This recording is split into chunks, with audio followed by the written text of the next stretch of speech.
Hello manga and anime lovers, I'm Branch, and today I'm going to be talking about Dandadan, episode 4 of season 1, because I hope there's going to be a season 2.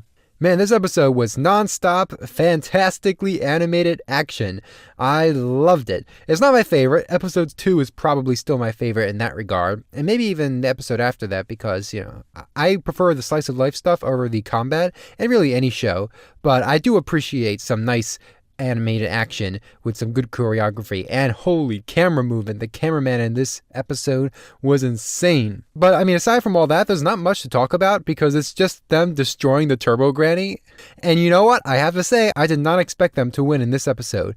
And I still kind of expect it to not be a complete win because I can't see Turbo Granny just disappearing because then Okoro loses his monster form. So there has to be something that sticks around. And considering what we learned at the end of the episode about the truth of the tunnel and the tragedy of it all and the true nature of Turbo Granny as a guardian protector that was eventually turned evil from the agony probably of all the spirits she was protecting. She's probably going to stick around in one way, shape, or form, or at least something about her will, because I can't imagine she's gone just this soon. I will be curious on what the overall goal of the series will be now. It might just be an episodic series where, well, not episodic, but an arc-to-arc series with no super overarching plot, except for perhaps the romance between the two main characters. In that case, I'm all up for it. I like those types of stories too. I read a lot of manga that's like that, and this, I guess, will be no different, hopefully. But really, whatever Dandadan wants to throw at me, at this point, I'll accept it because they have shown that they can do any concept justice. I mean, I've said it before, but this was a spectacular episode of just pure action. When they went to the tunnel initially and then the Turbo Granny appeared on both sides, it was really, really good design. And I love the lighting whenever a ghost or spirit or an alien shows up and everything changes to one hue. In this case, it's like reddish.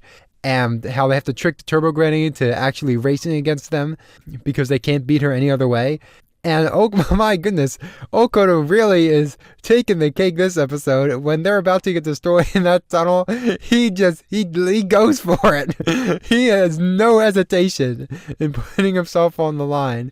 There is some interesting humor, but I think I enjoy it. I find it funny at the very least.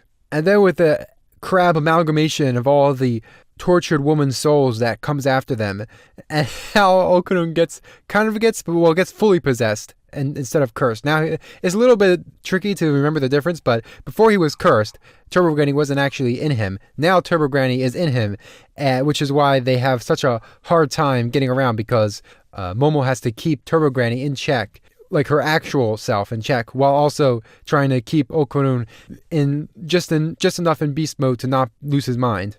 My goodness, with them running through the town and everywhere and everything, just trying to escape the city.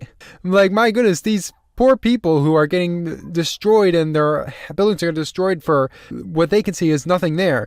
And then Momo learning to use her hands and become Spider-Man to swing around the city. It's the perfect amount of absurd and coolness and funniness that it just really, it hits that One Piece and that JoJo's type of action and storytelling.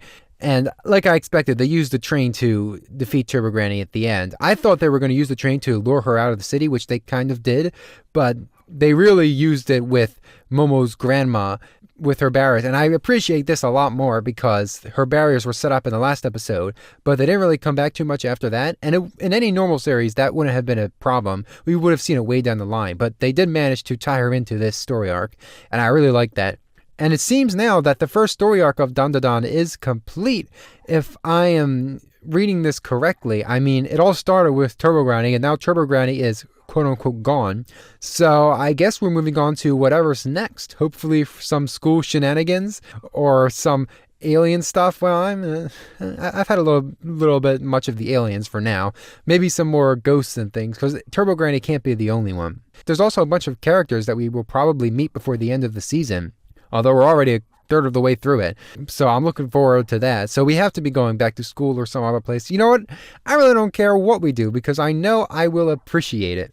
And I guess it's fitting I end the discussion by going over the final couple of minutes of the episode where they're having a nice party at Momo's house and just a lot of funny stuff is going on. The character animation in this show is Absolutely 10 out of 10. Fantastic. Incredible.